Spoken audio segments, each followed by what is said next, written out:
Yo, yo, yo, welcome back to the Further Your Lifestyle podcast, conversations on lifestyle, passions, and hustles. My name's CLFurlong. I am your host, and today, once again, I am so thrilled to introduce to you another guest we have here on the podcast, and that is Lindsie Pere. Now, Lindsie, she's an amazing girl. She's doing some pretty cool stuff. Now, I met Lindsie a couple of years ago. She's been supporting the brand for a while, just with some modeling and repping some of the different merch that we've been presenting over the last couple of years. And what I love so much about Lindsie is she really brings the hustle. She really brings that boss mindset, and she is willing to learn and grow in order to make it happy. Now, she brings passion, she brings hustle, but she also bundles all this into custom and freelance services ranging from e-commerce, marketing, digital design, custom artwork, painting, and that is just the tip of the iceberg of what she is doing and what she's capable of doing. So in this episode, we really do dive into the world of becoming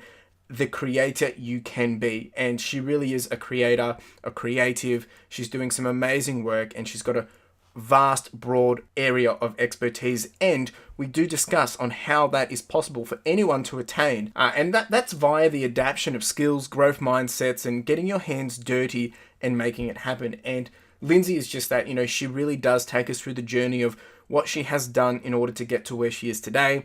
Not to say that it's easy either, but she helps share that journey and how it is possible for us with the right approach, with the right attitude, mentality, and with some grit and hustle that we can make things happen and you can tread your own path.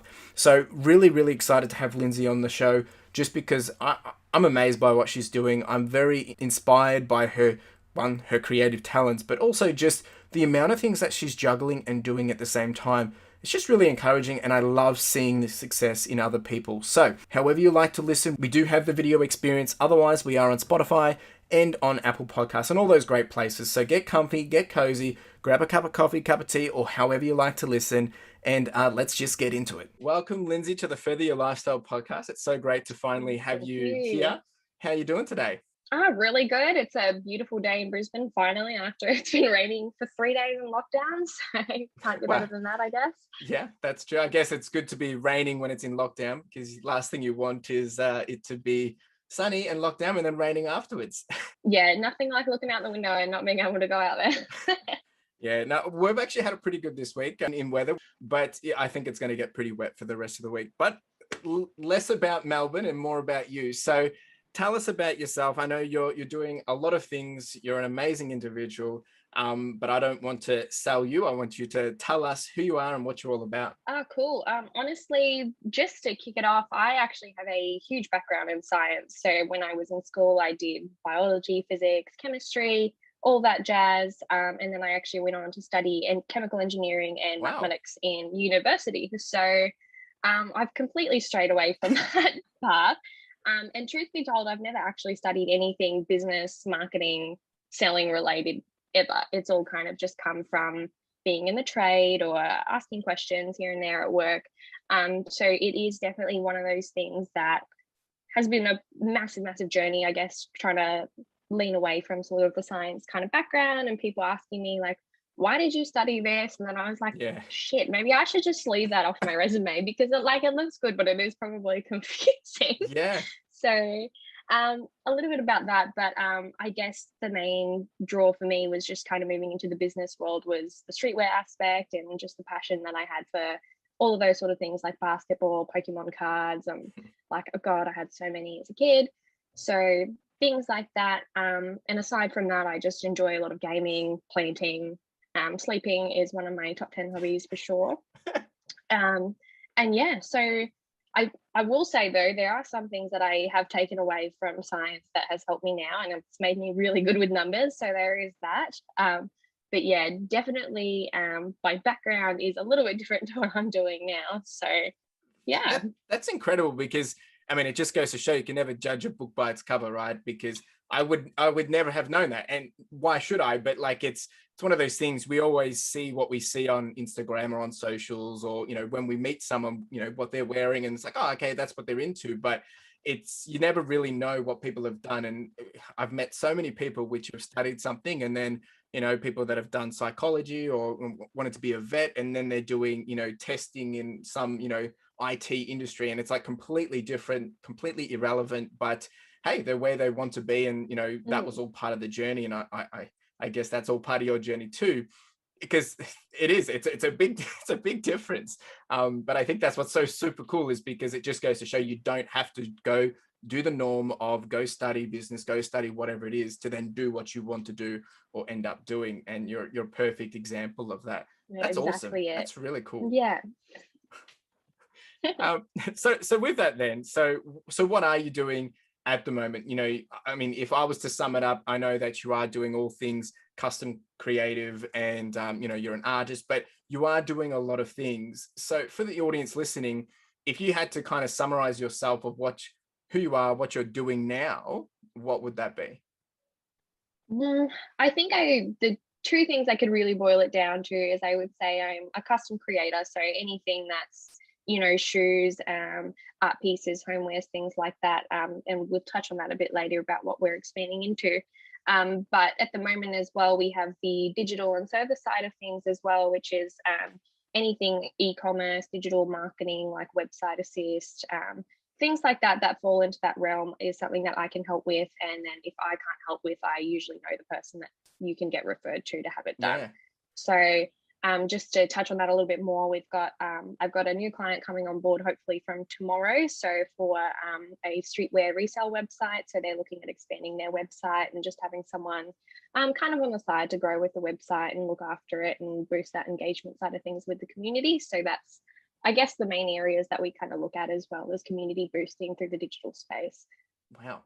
So you're kind of like a jack of all trades, but master of none, or, you know, a Swiss Army pocket knife, because you're doing a lot of different, like that's a lot of different things. I guess they all kind of bubble over each other, and, you know, they have parallels and relevance, but it really does, because, you know, people that are working on a website, especially from the streetwear, but you having that, you know, that artistic background, that creative background, that's going to play big, you know, really well. And then from a social aspect, with your background in the social world and e-commerce, that obviously speaks even further wonders. So you've really set yourself up for success here. And I think that's what I love so much, is that you've done all this and you're so young as well.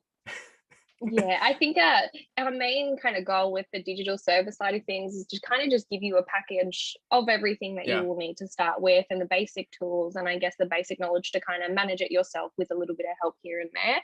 And then moving on to further things if you do need, like agencies for ads and things like that as well. But just to kind of give you, I guess, kind of just like that starter kit website and social plan and marketing plan to kind of get you moving, sort of thing. And whether you commit to it or not, whatever, that's on you. But it's all laid out pretty finely, and according to whatever you kind of need, sort of thing as well. It's really, really good. And I love that hustle. And I know you're strong, and, you know, we've spoken about it a lot, and you've already mentioned about building those skills. And I really want to tap into that first, because it really comes down to, like, in order to do more, it's not necessarily you have to go educate more, but actually get your hands dirty, get into the industry and develop those skills. So I guess in some sorts, you know, you kind of have that strong ethic of building and developing skills, whether it's in all the different areas. Where has that kind of come from, or when did that first kind of click to you that, oh, I can just do it this way?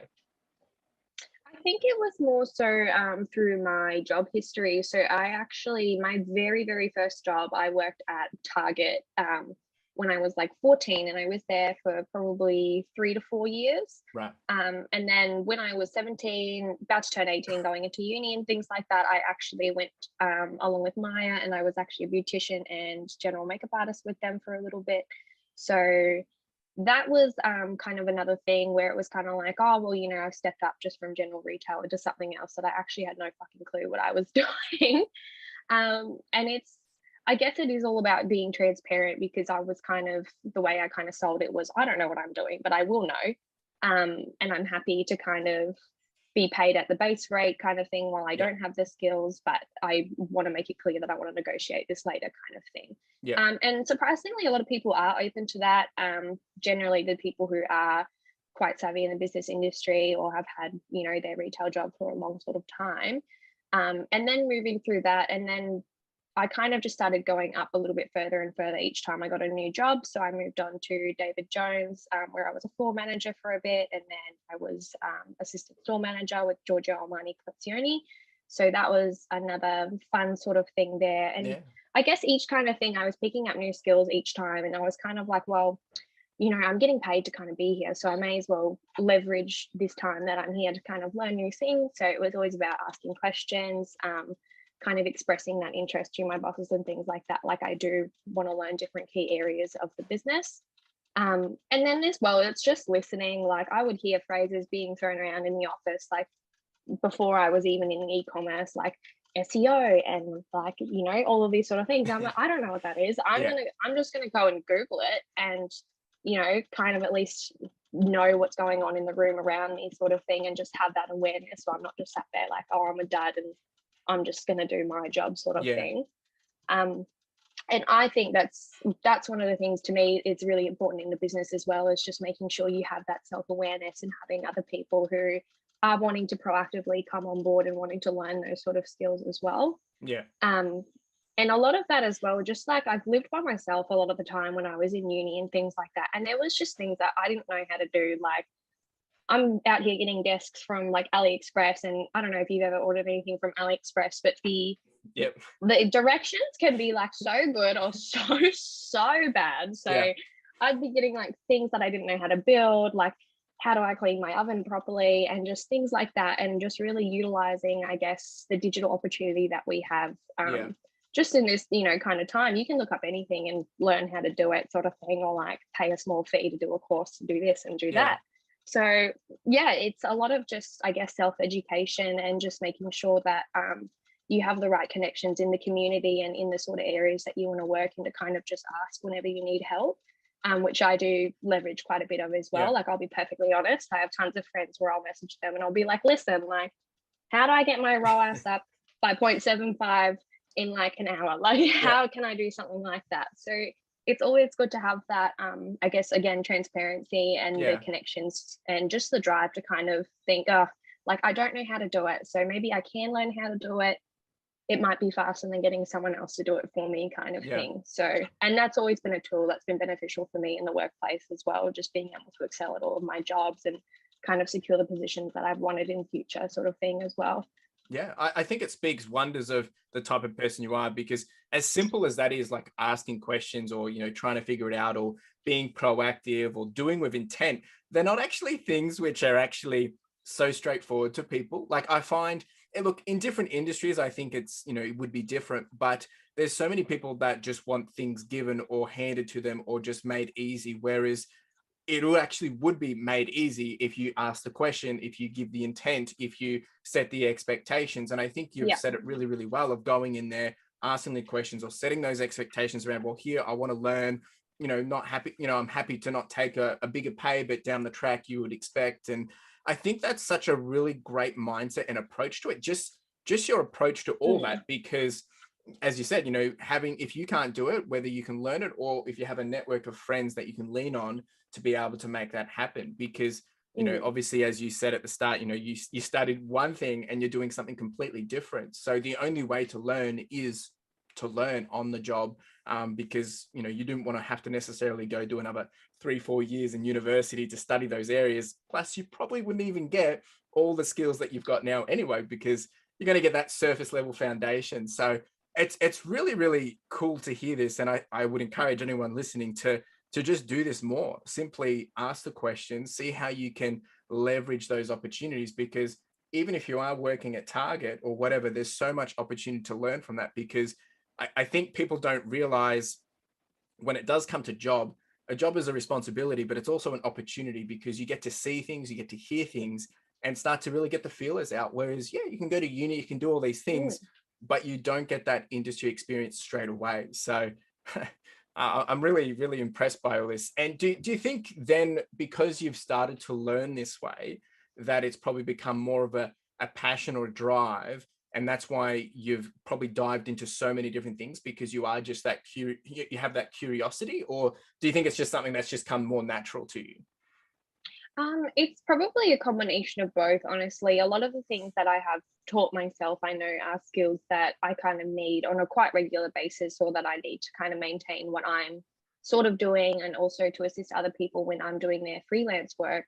There are times, obviously, where there's jobs that it would take me forever to do, and I've got to do like a whole other section of, I guess, the starter kit that they kind of want. So I'll seek advice from someone, for example, one of my friends who does ads, will say, hey, like, can you set up this campaign? Like, I'll just give you whatever your hourly rate is for however long it takes. And I just kind of take it at what I would have been paid. Yeah. And it's a lot of that is kind of just about evaluating what your time is worth, because like I could definitely go and do the entire campaign, but I'm not going to be able to finish the rest of everything else that they kind of want.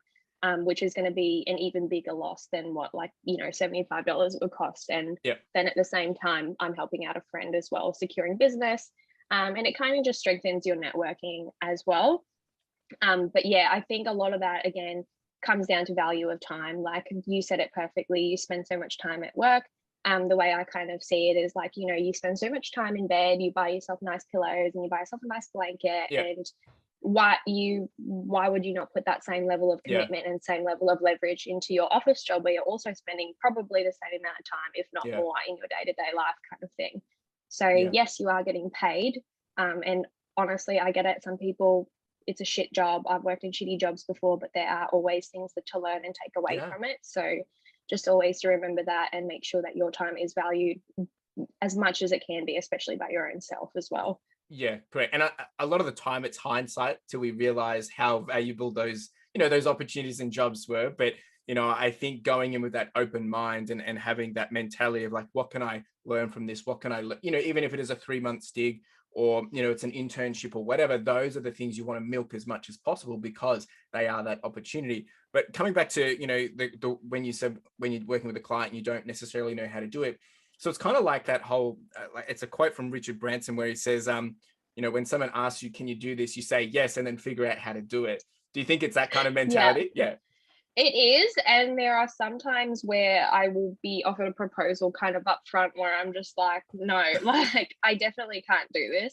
But then I will kind of just say, hey, this isn't something that I'm willing to take on board at the moment, but I do have someone that can potentially do it for you, sort of thing. So that's kind of where I guess, so that's where the referral services kind of come in. So a lot of people do come to me and ask me things like, hey, do you know like a photographer, or do you know someone who does this and that? And that's not something that I dabble in, but know tons of photographers and have worked with tons before. So for example, I can just pass them along quite easily from there. So just different services like that on top too. Yeah. And that's a really cool asset to have, to be able to flex or lean on those, whether it's for yourself or for other people. Because as you said, building that stronger business relationship, whether it's with the individuals that you are connected with or the client you're working with, it grows that bubble bigger and bigger. And, down the track, it starts to pay bigger dividends for those opportunities. So it's very smart thinking. Once again, I think it's very simple, but I think hearing it from someone, the perspective, it just gives fresh perspective, because a lot of us, all these things are, well, me hearing it's like, oh, that's actually so smart. Yet it's like, well, why wouldn't I have done that earlier, kind of thing. You know what I mean? So I think that all the time. I'm like, I have like the simplest idea and I'm like, I'm a genius, but also I'm a total idiot, because why didn't I think about this a month ago when I was having this job? But that's what it is. It's hindsight once again. So so you're doing so many things, right? So you've got, I mean, I know when we've talked about all the different hustles and side hustles you've had or in the past or doing now. You've got a business, you do the custom work. So let's dive into a bit more of that. And I think when we discussed last time, you basically would sum it up as a custom banner of work, where you dabbled in audio stuff, websites, painting, you're a sneakerhead, so you do the custom shoes, the e-commerce stuff. So, and I know you already touched on a bit, but let's dive into a bit more deeper. What are you doing on a day in a life kind of thing? Like what are you working on? What I'm working on currently is, at the moment, I'm actually redoing my stock room. To give you a quick little summary, there is just junk everywhere in the cupboards, yeah, moving house is a lot of work. So at the moment, my day to day, I'm mainly just looking at trying to get this sorted. But at the moment, I'm taking on more digital clients just to kind of boost myself for the next financial year. So I always try and take people in around, May to July and things Yep. like that, so that we can kind of prep for the following year, sort of thing. Okay. So I've done a little bit of that. I've got a new client that we chatted about Yep. briefly before that I'm having a chat with tomorrow. So kind of see where that's going to go. The last couple of months, what I've actually been focusing on is just stocking up on a lot of vintage items, street items, collectibles, things like that. So I've got like pop vinyls, NBA Yep. tees, like all sorts of stuff coming through. But at the same time, I am trying to push through a couple of sales here and there. So I was able to ship out a bear brick yesterday. Okay. So it's a nice little peak for the middle of the week.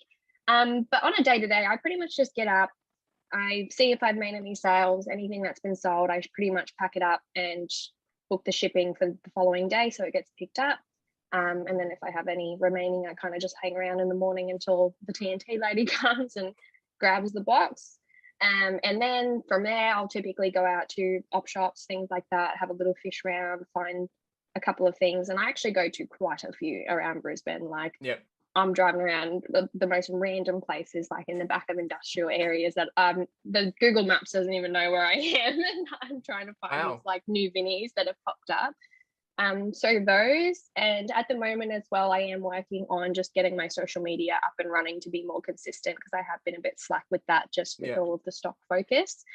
And just in the background as well, I've been stocking up on pretty much everything that I'm going to need for like the next year or two. So I've got Yep. paints, brushes, shelving, like Yep. all sorts of stuff. Renewed all of my memberships with some of my groups so that I can find, vintage or hard to find items so that I can Yep. bring them to the site. So just quite a bit of stock focus at the moment, but the day to day is pretty much just get the stuff shipped, check all my networking, list any new items that I've got, and then just finding anything new Yeah. in the meantime. So And I guess, so for some context for that, is because you recently quit your job to go full time focusing on your creative outlet, right? yes, On just doing all yeah. things you. And that was in the last couple of months, wasn't it? Yeah, so that was actually it'll be a month and a half Wow. now. And what kind of prompted that is just like they weren't really being accommodating with some of the personal needs that I was kind of needing. And just with working from home and things like that, they kind of just weren't very accommodating for that, which is Okay. really frustrating in a digital role, particularly with Yeah. things like lockdowns and things like that here and there. So, and that's all good, so I can't expect them to work around me. It's their business, as disappointing as it can be. Yeah. um but yeah, so I was like, you know what, I might just quit my job. i I really don't need to do it. Like, I've had to have all this time off anyway, and you've not paid me for like 3 weeks, so I'm pretty much just Yeah. jobless. So, and through that whole time, I was pretty much just painting, getting some art stuff ready and making a few sales here and there. And it was just I was finding it like so exciting to have all of this free time, Yep. because I have honestly never been in a position that I've not worked full time, except Right. for maybe a 2-month period just when I was in between jobs, but I still Yep. had savings and things then. So yeah, it was a little bit daunting and definitely very stressful. Thankfully, I have my partner who's been super supportive, and he's like, "Look, if you don't want to go back to work, that's fine." And I was like, "Well, great, because I don't want to go back to work anymore." He's just showing that he's strong. He didn't really have a choice, though. Yeah, well, if he cried in the bathroom later, I didn't know about it. So Okay, so then leading up to that, though, because I would love to kind of jump back a bit. Like, what was like your first side hustle or little business? Because there would have been a point when you were working full time and doing all the normal stuff, but you would have started doing things on the side. Can you take us through what was maybe some of the first things that you started to dabble in? Like, for myself, I started selling Yu-Gi-Oh cards when I was 12, right? And we all have yeah, those things that similar. kind of like pushed us across and always gave us that, whether it's that business mindset, entrepreneur mindset, or creative mindset. So can you tell us, some of the things that you've done in the past? I mean, you might still do them now, but that kind of triggered it from an early age. My first one, definitely a card one, actually, and this was really bad. Like, I used to tell my cousins, like, I was like 7 or 8 or something, and I would used to tell my cousins that all of their good Pokemon cards were like really bad, like horrible. And they'd be like, oh, like, I don't want them. Like, do you want to have them, or I'll trade you this for another toy? And I'd be So like, bad. yeah, like I'll take them. And then I would take them to school and I'd sell them for like $5, $10, or like trade them for like candies and stuff like that. And thinking back on that, it was really bad because $5 and $10 for some of those cards was so cheap. I shouldn't have done it. I should have kept them. Yeah, but back then, when you think about the relevance of money, like you would have felt like a baller, right? Because especially at that Oh yeah, age, I remember, getting, $5 was like.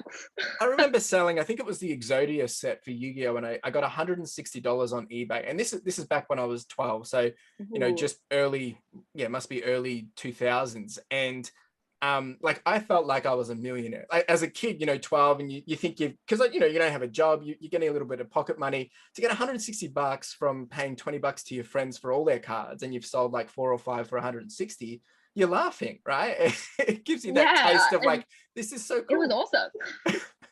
Yeah, exactly. And so yeah, I granted my side hustles were a little bit scary to begin with. And then yeah, I just did a couple of things like that with their cards. And then as I got older, I was like, oh well, I can just sell like my own toys. So I Yeah. would like ask my mum to buy me something, and then I would try and sell it for to like another kid or something. Wow. So dumb. Such a hustler. Bad business model. Bad business model. So don't do it.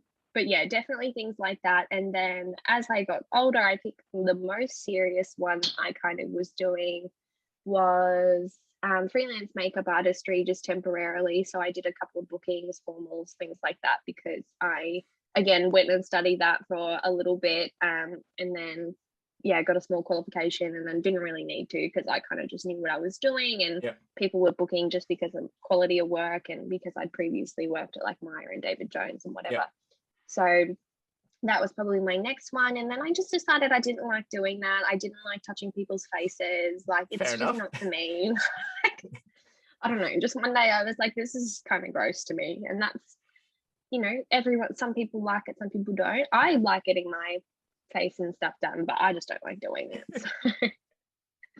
And yeah, so that, and yeah, and then eventually I just kept trying to sell like random things, and sneakers were the ones that really hit because I had a couple of sneakers that I'd bought from when I was traveling and things like that I honestly didn't really know the value of, like, maybe 6 years ago kind of thing. Yeah. But now I'm like, oh, like I've had these for years, but they're worth heaps. So I just really love them. And so just kind of expanding into that, and also just having that passion for so long of loving those Pokemon cards that I had thrifted from my cousin. Sorry if you're listening. I don't think I ever told you that's what I did to the cards, but it all comes out. And yeah, and things like that. And then I think just being the ages that we are, it was streetwear is just like prime time, Yeah. like we grew up watching Nickelodeon and SpongeBob and Yeah. Mickey Mouse, and now all of that stuff is like really prominent in the art and streetwear industry. People Yeah. are selling like sideways sculptures of SpongeBob for like $5,000, and it's Yeah. just so interesting to me because like I grew up with that, and that's my nostalgia kind of thing. So I see the value in it, and whereas other people don't, kind of thing. Yeah. So that's where it's really interesting to me.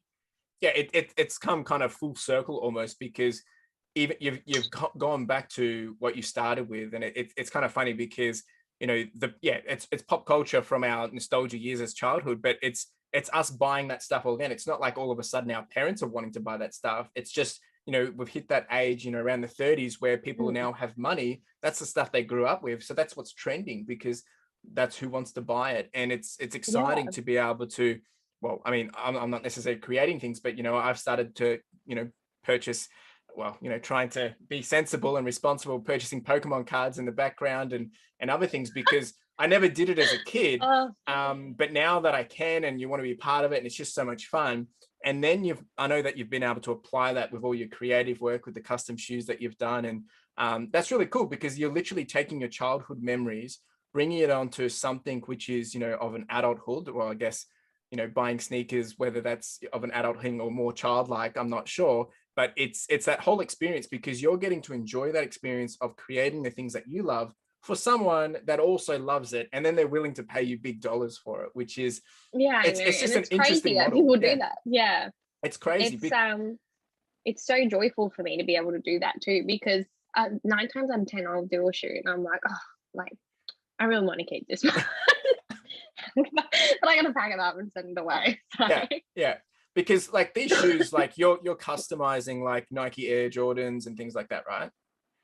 Yeah, quite a few Air Force Ones is usually the common one. Yep. Jordan 1 lows as well, and I do get a couple of just random shoes here and there in for repairs or like recoloring, redyeing, and things like that. Yeah, okay. I've actually got a pair of off-white Jordan 1s, I think, just right here next to me. So you're not just doing custom; you're also doing repairs. You're also doing everything. Yeah. So this is one that I did recently. I re-dyed the stitching because it was a little bit discolored from being worn out in the sun, and as you know, quite an expensive shoe. So one of my very good friends trusted me enough to do it, so I was like, okay, I'm gonna try. I'll do you a good deal in case I fuck it up.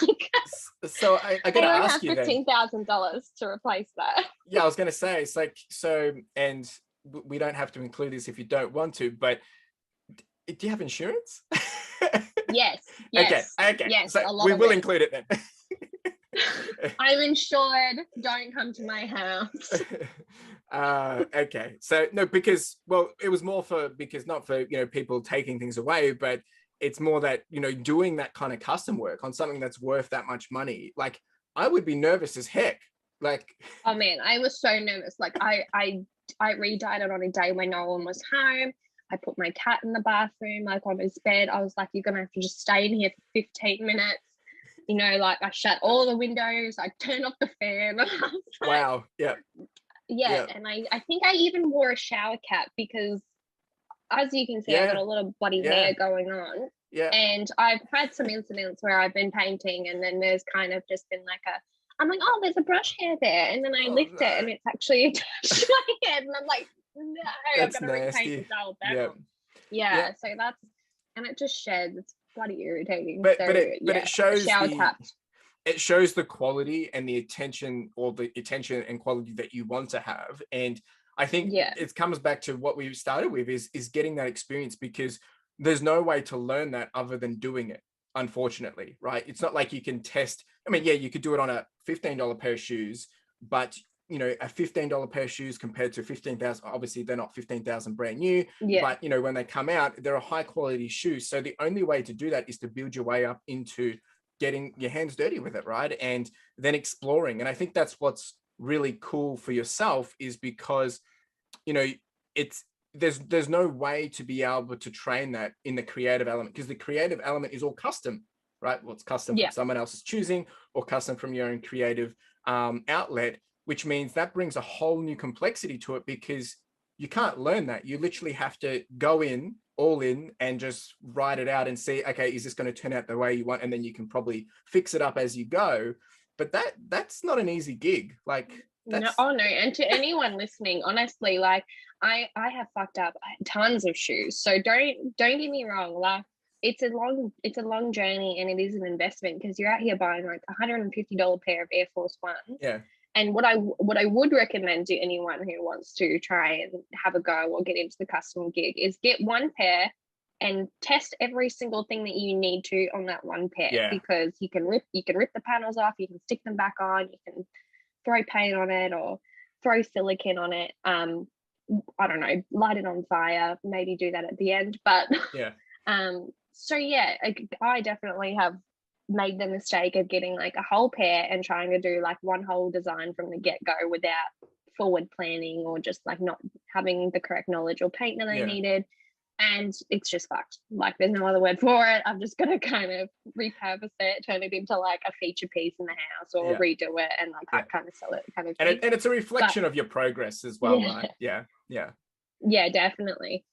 Okay, so it's good to have, because then you can look at those and be like, well, that didn't work, so I'm not going to do that again. That's true. It is, because it's always nice to, as much as we don't realize it, how far we've come, to be able to have those, things to reflect back on, look back on, and see where you started. Because I can only imagine that, when you first customized, well, your first shoe ever, that even getting into that process, it's a scary thing, because even if it is for yourself, you stuff it up, $150 down the drain. At the point in time, you feel like this is crap, this is ridiculous. You have that deepness into your heart, and you're like, oh, what have I done? That regret. But as you move on, the next one gets easier, the next one gets easier. And that part kind of becomes the thing that enabled you to go to where you are, like to shoot for the moon. Yeah. The first shoe I actually did was a Jordan 1 that I'd worn, oh my God, so many times, like to festivals and things like that. Like I've got photos of me in these shoes, like at the festival. And I was going to throw them away one day. And then I was like, why do I want to throw these away? And I was like, they look like crap. And well, hang on, like why don't I just do something about that? And I actually kept them, so I still have them. And yeah, it's just great. If it is something that you definitely want to try, I'd suggest doing it on an old pair you're about to throw away, or one that you've worn once maybe in the last year is definitely a good idea. Okay. Especially with beaters, because you can just throw glue on those, you can rip them off, and they're kind of just already in the worst state possible. So the only place you can go is up in a way. That's true. Yep, so that's always a good place to start. Definitely don't buy a brand new pair of shoes for your first try. I wouldn't recommend it. You are just going to be heartbroken and upset. We've all been there. So try it on an old pair. Could you not literally go and purchase old sneakers from the thrift shops, customize them, and then be able to upsell them anyway? Like, I mean, surely that's a thing, right? Like Yep, you definitely can. There are the only limitations with that, obviously, is just finding the styles that people want, and then also just with sizing as well. And what I have found a lot of thrift shop shoes tend to be like mesh and canvas and things like that, which are a lot harder to work with, a lot harder to repair than what I guess leather and synthetic leather is. But there are definitely quite a few pairs that I've picked up and cleaned up, and even not even just customized, but done a couple of repaints on the sides, and I've just sold privately to friends and things like that for a little bit of a higher price. So there is always opportunity there, and I do definitely look in the shoes first when I go to the op shop. So well, it's an interesting thing, because obviously I'm always buying and selling from thrift shops, to resell, but that brings a whole different element, and it just goes to show that, once again, that one man's trash is another man's treasure, but in so many different ways, whether it's to customize, whether it's to uplift, whether it's to resell, or whatever it may be. I think that's really, really cool, because, well, there's probably not enough of it, to be honest. I mean, the reselling's good because it's moving on and we're not necessarily just putting things to waste, but that takes it to a whole new level. And, you don't just do that with shoes. Have you do that with other things as well, like that you would buy? Chairs. I actually use quite a bit of fabric and stuff in my customs as well. So my very first pair of customs was a Dragon Ball Z Goku shoe that I just tore the front of like this old t-shirt that I bought off my friend, and it was like not the right size. I just ripped it off and stuck it on the side. So yeah, a lot of that. I use tons of fabrics and prints that I find in the op shop that, you'll look at it and be like, oh, it's from last year. It's not necessarily vintage. It's not going to be worth anything to anyone like this. But if I strip this off, slap it, on a shoe, slap it on, patchwork it over another shirt, even something like that, it's going to be higher in value just because you put that creative spin on it. And then it's also just about how you kind of sell it and who you're selling to as well, just to get that value. So cool. Yeah, it is. And it's really great to be able to see how, you walk in and you're going to look at things all differently and see how, I could do this, could do that. And then someone else would look in and look at it completely different. And I think it's just a lot of respect, because your line of work is, well, one, it's, really, really bold in terms of being able to go out there, put the creative space to work, and just make things happen and make dreams happen for other people as well. So it's really cool. And with that in mind, so, we've talked about, touched on, we haven't even dived into the details of everything you're doing, but you are doing a lot. But I know that you're currently working on a bit of a launch. So I would love to hear for the audience, what are you about to launch, and what will you be providing for people? So we are hopefully launching the website end of July, start of August. So it's pretty much just going to be one-stop shop where you can buy essentially every single item that I have listed anywhere. So anywhere that's on eBay, Depop, Instagram, it's all going to be funneled into one spot. Easy shipping, easy pickup. So it's going to be like new pop vinyls, old items, collectible things. So a combination of that. I've got a couple of different vendors as well that I'm looking at local to Brisbane that I'm hoping to try and sign on board to get some brand new items with. And then you'll also be able to pretty much order your own custom through there. So I'm currently building a bot at the moment where you can go through and do your order selection. So like, you want a black shoe, this size, what do you want on it? You can write whatever you want. And it'll kind of just flow from there. Don't want to give too much away because it's a big build on that. But yeah, so pretty much it's going to be all in one on the website, and you'll be able to access bookings for all of the digital services as well, contact lists for referrals and things like that too. So yeah, that's all coming, and we're hopefully adding to our custom pieces in the next 3 to 4 months. We're going to be doing rugs, so hopefully going to get a tufting gun and some big canvases and things like that, so I can get started on those, because I'd like to have some rugs up for Christmas. So absolutely hustling. This is awesome. I'm so thrilled. I'm excited because I just get super excited with all these things, and not that, I'm excited. It doesn't even feel like work.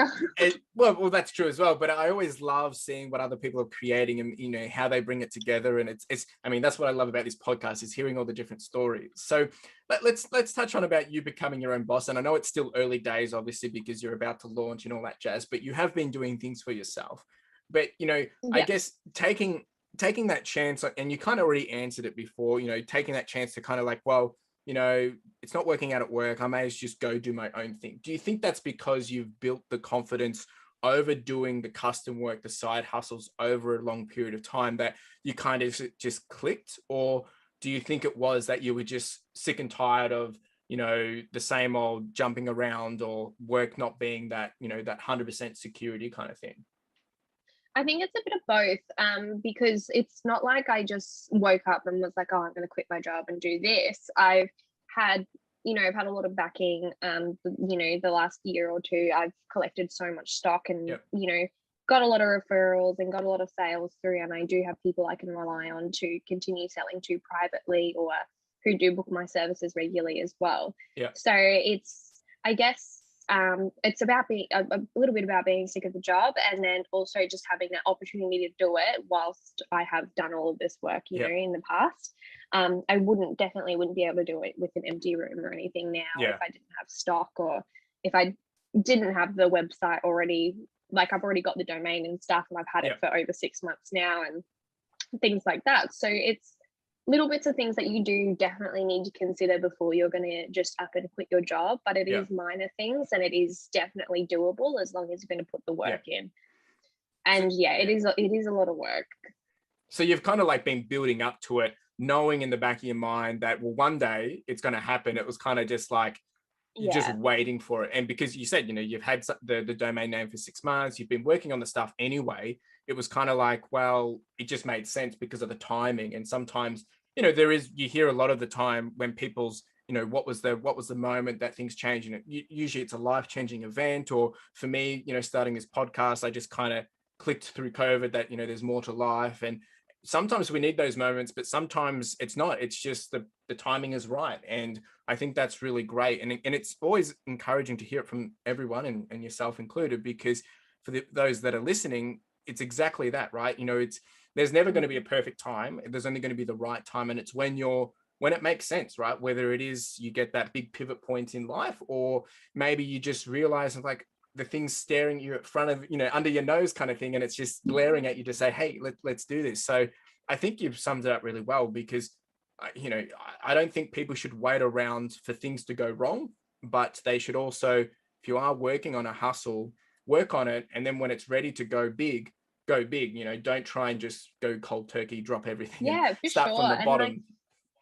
Start little. Like, even if I know there's people out here working like 40, 45-hour weeks, and I get it, it's hard, but take that, that little day where you're out at the markets or you're out at the shops or something, and pick up a couple of t-shirts from the op shop, or buy yourself a $20 pop vinyl that's in the special edition line or something like that. Something that you can, even if in future you are just going to list it as retail, those little things really help you build your website and kind of showcase what kind of items I guess that you can expect to have, or things that you can kind of get, and it just really helps you establish that And it builds the as you're going experience. kind of Once thing. again, it's Yeah, until you do exactly. it once, you're not going to be able to do it at scale. So I think it brings that confidence, and it can be scary trying to do that. I mean, even, you make a sale and then it's like, oh, now I have to ship it. And that can be daunting in sometimes, especially pop vinyls, because the customers usually want them perfect, immaculate with no, Oh god, yeah, yeah. I'm so nervous when I wrap I've that. learned that the hard way, but that's exactly it. You have to learn only by doing it. There's no course to how to ship pop vinyls. I mean, you can look it up on YouTube and someone will give you a guide, but the way I would usually say it is like, well, how would you want to receive it? And that's going to be your answer, Yeah, unless you don't care about quality, which I don't think many people, I don't think that would be many people, then that's going to be your answer, usually. Now, yeah, exactly. with all this, you really do come across as, that hustle, the boss girl vibe. And I love your mojo, and I love everything that you're doing, and your drive to make that happen.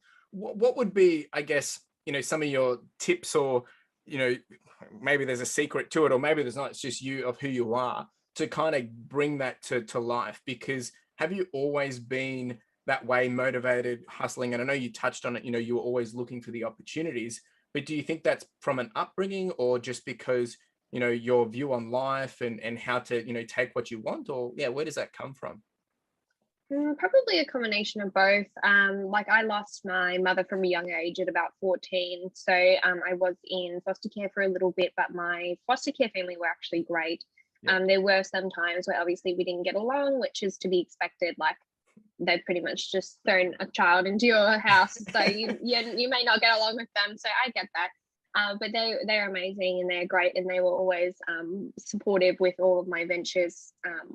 Even if it was with a little bit of headbutting to begin Yeah. with.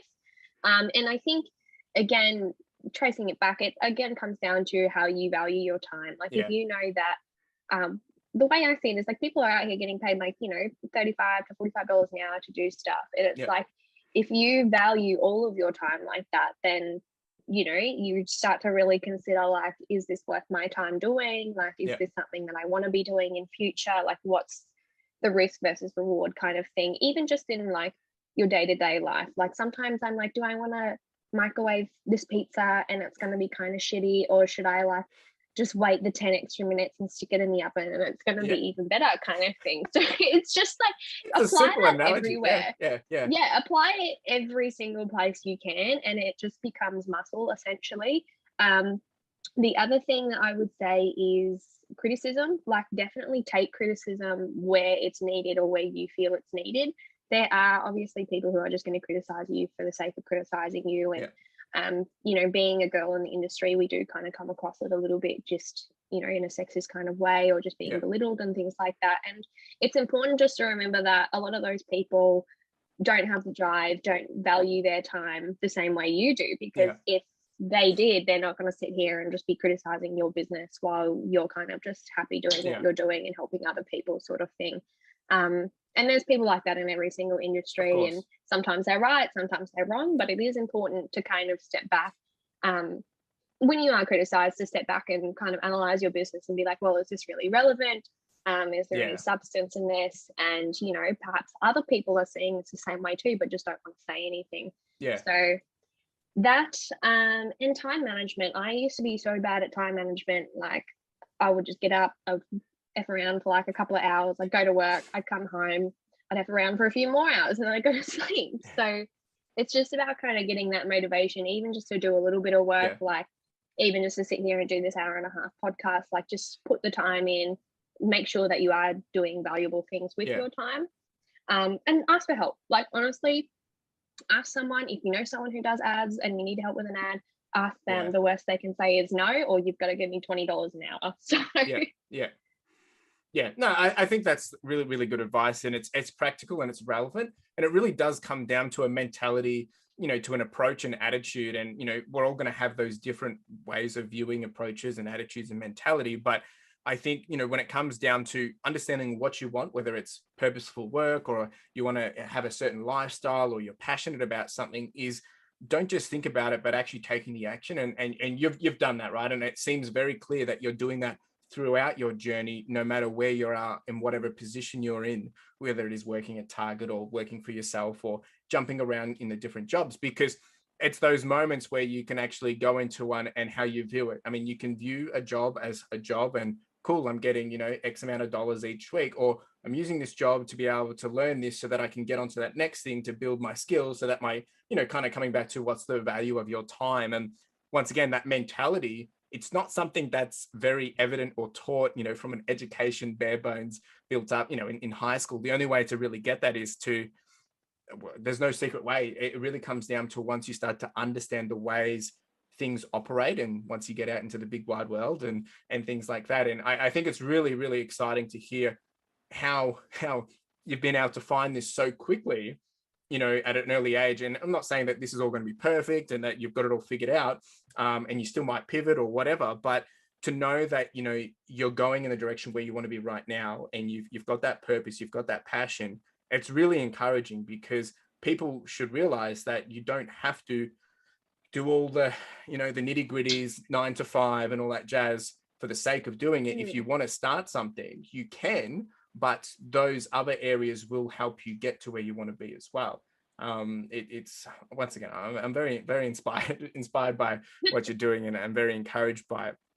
So I want to touch on, and you've kind of already mentioned it because you're going to be doing your launch and whatnot. But I guess if we look ahead, between now and the end of end of the calendar year for 2021, what are you currently, I guess, your focus? What are you going to be focusing on for the rest of the year? Whether it's around the business, whether it's around personal, is there anything that you're really focusing on? Yeah, so just obviously the web launch is going to be a big one, just making sure it's up and running, looking all smooth. Ideally, I want to have a lot of new custom products for Christmas. So just mentioning before, some rugs. I've got like a couple of chairs in the works as well. I'm starting to run out of space in my house. So yeah, looking at those, and then kind of just reassessing by the end of the year what our travel opportunities are going to look like, because previous to COVID, I would have done a lot of traveling and did want to continue to do traveling. So one of my favorite places to go is Japan, and I go back to the USA quite frequently because that's where I'm from. And I've got a dual citizenship from there, so it's nice. Quite easy to, it's super easy to travel. And I'm just kind of thinking of like opportunities of bringing back stock and things like that as well.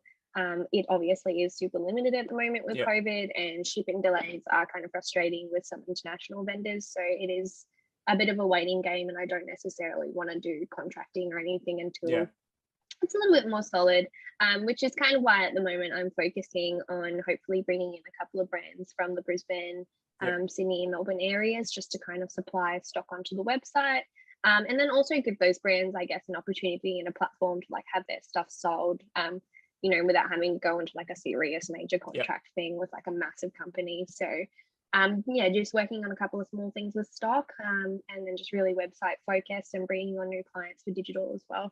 Yeah, no, that's really exciting. And you're right. I mean, it'll be interesting to see where the rest of the year goes with travel and all that, whether it's for personal or for work relations, because it's one of those things that, a year ago you take it for granted, and now it's kind of like, it's like, oh, when can we move? Even as simple as, you can be in lockdown 1 week and then you're fined for 3 months and then you're locked down again. So it is, I mean, I know it's different across all around the world, but here in Australia, that's what it's been like. So it's all a bit touch and go, and it changes really, really quick, which, brings its ups and downs, and it's a chance to maybe get things done that you wouldn't do because you're locked up at home. But it's all about taking those moments as opportunities.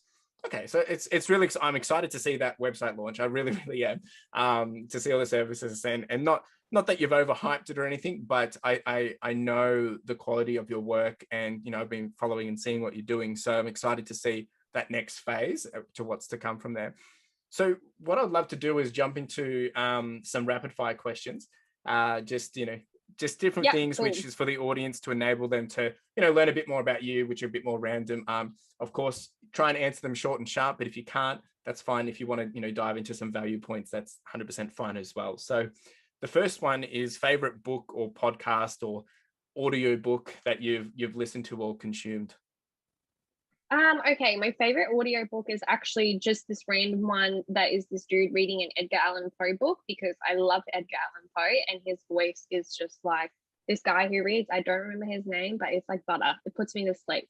My favorite. Okay. Well, there you go. Yeah. And that's fine, right? And I think that's, it helps, carve who the people are that are on the podcast. And I love that we all have those weird and wonderful things. A couple of sources of inspiration that you would go to. Well, again, definitely Edgar Allan Poe, one of my favorite poets. He's the one who wrote The Raven. A lot of people would know a lot about that one. They did like a Simpsons episode and shit on it. Keith Haring, he's one of the major artists who was part of the LGBTQ movement. So he did a lot of like the one everyone would know be the red hearts with the smiling faces and things like that. There's some things on my page with Keith Haring on it if anyone wants to have a look. And probably my third source of inspiration would be my mum, who, rest in peace, dear Maria. She was honestly light of my life and always inspired me to do more, be more, say more. She was an amazing woman and was a trauma surgeon and with Doctors Without Borders as well. So she was always, making moves and trying to help other people as well. Yeah. So that's clearly where some of your hustle and drive and do more comes from then. Yeah. She was a great woman and was always trying to give me the best of the best and all of the expensive Pokemon cards. So thank you. Oh, that's awesome. That's sweet. Favorite food? Oh, pizza. Oh, wow. Yeah, love it. That's all awesome. Pizza. And pineapple on pizza with me is okay. No, that's good to know because it's one of those controversial topics. Yeah, so if it is before anyone asks, it's okay. I love how quick you answered for the pizza. It's great. 3 things you love to do outside of all your hustle and businesses. I actually like going to the gym. I've been quite slack with it lately, but I love the feeling of going to the gym and also the sauna. Oh, love that. I love looking at pop vinyls. Like, I know that does have something to do with business, but sometimes I just like to go and look at them and just be amazed at how many different ones there are. Like, I've only just discovered that they have like RuPaul's Drag Race pop vinyls, and I'm stoked, and I'm going to have to go and get those too now. And outside of that, I have quite a few pets as well. So I love just looking after my pets. I've got a cat, a dog, a tank of fish. And recently we've added a bird to the family. So that takes up a bit of my time. And I just like to look at them and talk to them and tell them that they're beautiful and, as pet owners do. So that's awesome. It's just little self-care things like that I love doing. So no, I totally agree with the pets. I've got 4 chickens and they're the best thing for like just to hang out, have some mental health chats, and just they're just so funny to watch. They're just because I don't know if it's because they're stupid or just because they're so curious. It's just great.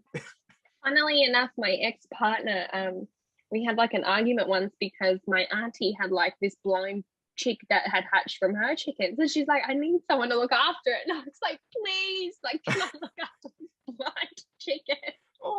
And he's like, no, like, where are we gonna put it? And I was like, we'll do up a deck, we'll put some wire around it. Yeah, no. Wow, the commitment. I love it. Huge respect for the chickens. I want one. One thing that you cannot live without. Oh, hard one.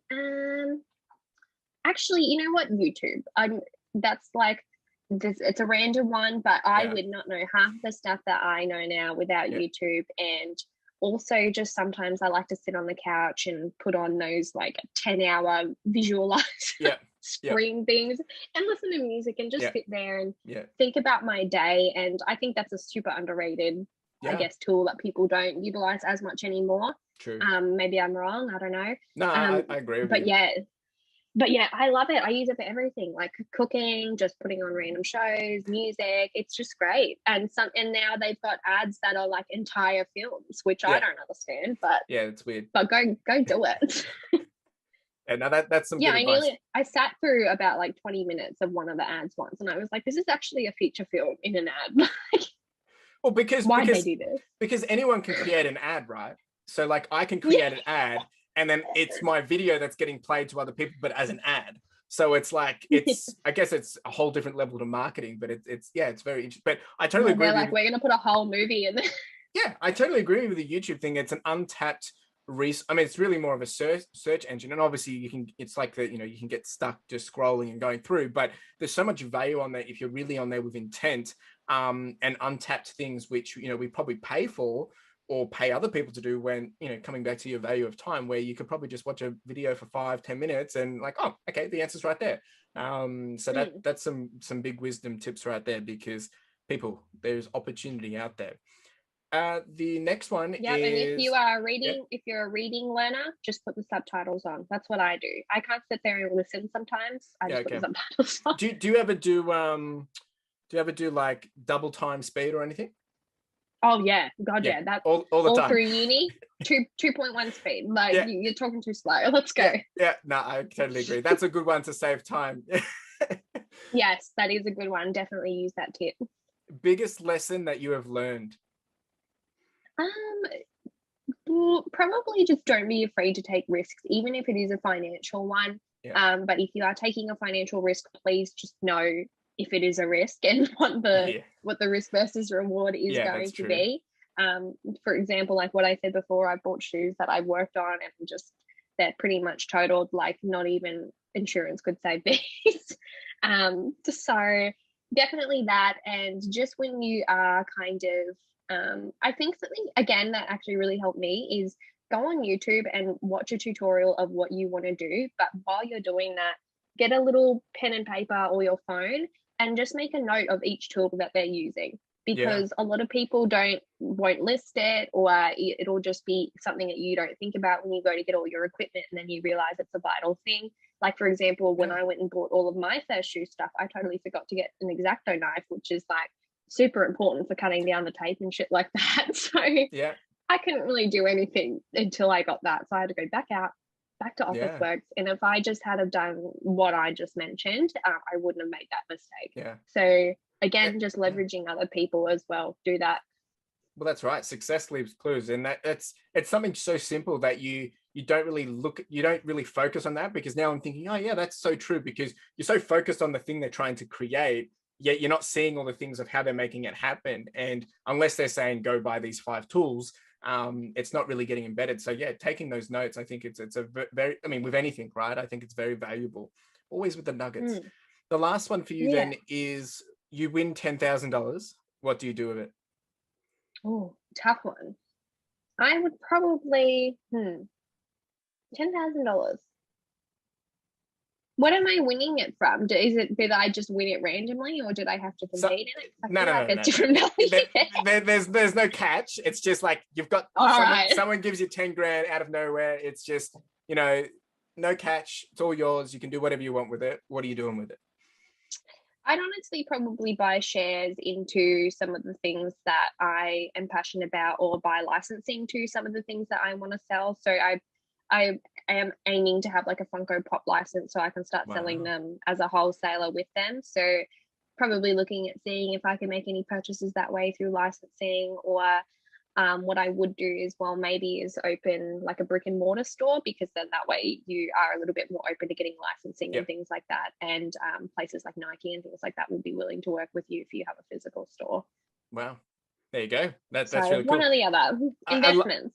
I love those answers, because I've started to ask a few different people this, and it's always great to hear and there's no right or wrong answer, right? And that's what I love about it, is how we all do things differently and apply things differently, whether it's to different values or different priorities and things like that. So that's really, really cool. So it's been an absolute awesome episode, because, you know, you've taken us through so much, and there's probably so much more that I would love to know and tap into. But I would encourage the audience. I'll come back another time. Well, we'll have to. But if the audience, if you guys have questions more, you know, what Lindsie's doing and what's coming up and whatnot, go jump over to her socials. That's all, of course, in the show notes below, and she's going to go through that in a second. But before we get to that, I wanted to give you the chance. If there was one thing that you could leave with the audience from this episode, what would it be? If there is anything that you are super passionate about and super good at, and you are kind of just wanting to know what you can do with that kind of thing, definitely just look it up. Like look at ways you can monetize. You know, how can I start my own pest control business? Like how can I, you know, make money from gardening? Just anything that you do day to day, try that. Like I tried gardening too. Honestly, I used to make terrariums and stuff for girls at the office, and they'd buy those, and you know, things like that. So just work out what your skill is, what it is that you love doing, and try and make that your 8-hour job. Like Yeah. if you can just really commit to that 8 hours a day and be happy about it, then you're winning no matter how much money you're making. Such great advice. And where is the best place for people to follow along, in whether it's socials or a website? Where's the best place? The best place for now is going to be our Instagram page. So we've just recently launched Facebook about last month, which we're still doing a little bit of work on. But Instagram is going to be our key one, and where we're going to do all of our website launch as well. And we do have a Discord, which is just for private things as well. So if you're like a wholesaler or an artist who wants to chip in or potentially be part of the journey, we can do referrals for that as well if you'd like to join. And your Instagram is? Custom Kicks with Qs. Yeah, of course. This is all in the show notes, and you can see it all. But just so you can hear it in case you are, listening while driving or something like that. So, yeah, you've heard it all here. I mean, Lindsie is an amazing individual. She's doing lots, and she's done lots already.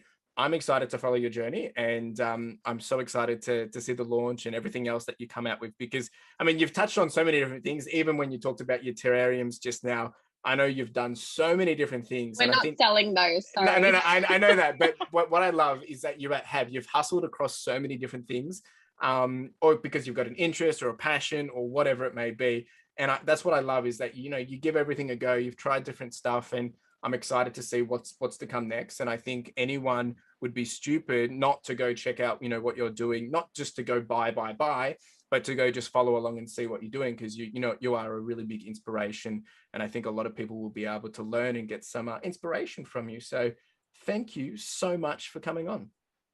Anytime. Thank you so much for having me. No worries. Cheers. Well, there you go, folks. What an awesome episode. And Lindsie, really do appreciate you coming on.